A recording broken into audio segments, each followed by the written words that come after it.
Are you familiar with the hybrid working model? Unlike remote work, which many businesses had to enact quickly, they have had more time to prepare for the next big step in work, the hybrid working model. This is a work model that accommodates many different work from home and work from the office styles.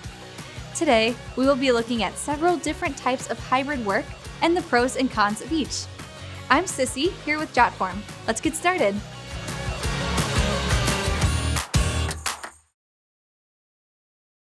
Surveys show that many executives plan to allow their employees to continue working from home at least part-time after the pandemic.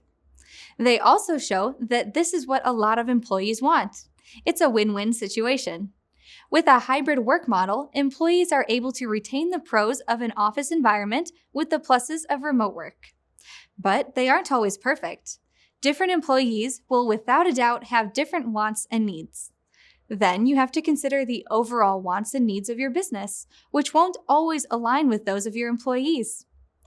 After more than a year of working from home, your employees may not take kindly to being told where to be at a certain time again. You also have to accommodate for the persisting COVID-19 challenges. This means wearing masks in the office and social distancing. So, before jumping into a hybrid work model for your team, there are a few elements that you should consider. You will need to have a clear policy in place that defines your hybrid working model. This will lay out who's expected to be in the office and when. You should also include details regarding if and when your employees will have to ask for permission to work remotely. How will you ensure that your staff works productively together no matter where they're located? How will you guarantee that employees who work from home won't become victims of proximity bias and fall behind in their careers? Proximity bias is the unconscious habit of favoring those in a closer proximity over those who are not. Yes, this actually happens, especially when some employees work in the office while some work from home. Before creating your policy, it is a good idea to get feedback from your existing employees about their ideal scenarios. You probably won't be able to cater to each employee's specific needs, but their input will help guide a policy that best serves the largest number of staff members. Keep in mind that the best hybrid working model may not encompass the entire company, but rather vary by department. Your sales representatives may need to be in the office more frequently for client meetings, but your billing department can send invoices from anywhere. But remember, you don't have to adopt the end-all be-all policy right away. Consider testing a hybrid working model with select staff members. This will help you work out the kinks and see if this model is the right fit. Once you have a model that works, align your policy and share it with your staff. Explain why you chose the hybrid working model that you did and how it will benefit the company. Now, let's take a look at 9 potential hybrid models for you to try. First is the half and half model. In this one, some employees work in the office full-time while others work remotely full-time. This is pretty straightforward and offers staff flexibility and consistency. You can hire some positions from a much wider pool of talent because your staff can work from anywhere. And if you have fewer employees on site, then you can potentially move to a smaller office and save money on location. However, this model is more rigid than others. It can also result in proximity bias if you don't have steps in place to prevent it. Next, we have employee choice. This means that your entire staff has the freedom to work from both the office and at home. Automaker Ford and financial services firm Citigroup are among several companies that have reportedly adopted this model for their salaried employees. How you determine who comes into the office and when they will work from home depends on your individual company needs. For example, you could require employees to come into the office Tuesday through Thursday and work from home on Mondays and Fridays. Or you could have some employees come into the office on certain days while the rest of your employees work from home. This will reduce the total number of people on site at any given time. Using a staggered schedule can help to ensure social distancing.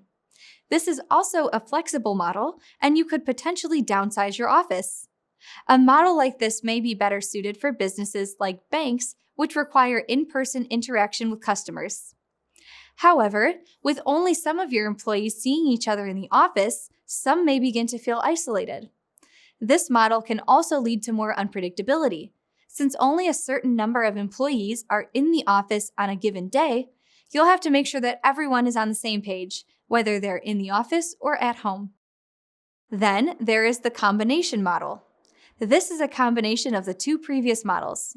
So, some of your employees are permanently in the office while others are permanently at home, or split their time between the two locations. HubSpot has chosen this route. This model is extremely flexible and caters to all employee needs.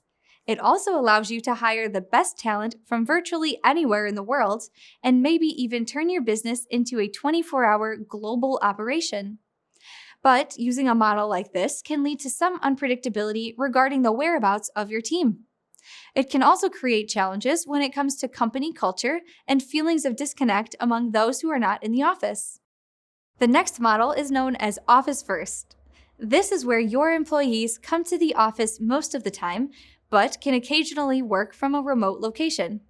How occasional is completely up to you.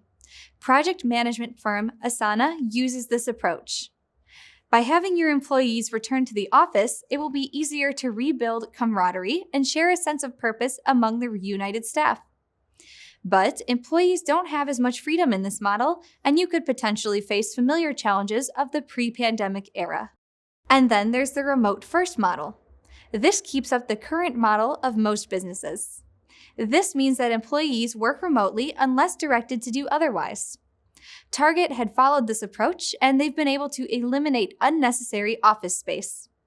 This model gives employees plenty of flexibility, and if working remotely was working during the pandemic, then why not let it continue? Plus, this could allow you to downsize your office, which will save your company money. The downside is that all of the challenges of the remote work era are applicable here. You also have to make sure that you have the processes in place to facilitate full-time remote work indefinitely. Then there's the remote-friendly model. This means that employees are able to continue working remotely under certain parameters. With this model, you can exclude certain days or roles and eliminate any concerns regarding productivity. This model is used by tech company Infosys. They tap employee titles to determine who is best suited for remote work and who should be in the office. This model does have some flexibility, which can help you to attract talent from other locations. But with this model, proximity bias is still a potential issue. Plus, there can be bad blood among coworkers if you don't carefully handle who can work from where. Next, we have the half-time remote model. With this model, employees are able to work remotely at least 50% of the work week. It also allows employees to request permission to work remotely more often. Microsoft had adopted this hybrid working model. This model is very appealing when it comes to hiring new talent, and it frees up desks in the office. There is still the possibility of unpredictability within this model, and scheduling can become an issue since the 5-day work week doesn't split evenly. Next up, we have the 40% hybrid model. With this model, you're able to retain some office and some remote work with a slight bent toward the office. Aerospace company Lockheed Martin uses this model, and it's worth noting that they require that their managers undergo training so that they are better prepared for dealing with remote employees in the hybrid work era. This model offers the best of both worlds to most companies, while employees are able to retain the status quo. This will make any transition to full-time office work much easier. As with the other models, unpredictability is a potential challenge here as well. And finally, if none of the models above sound quite right, you can create a custom model for your company. This is what Amazon has done. They blended an office-first model with a remote-friendly environment.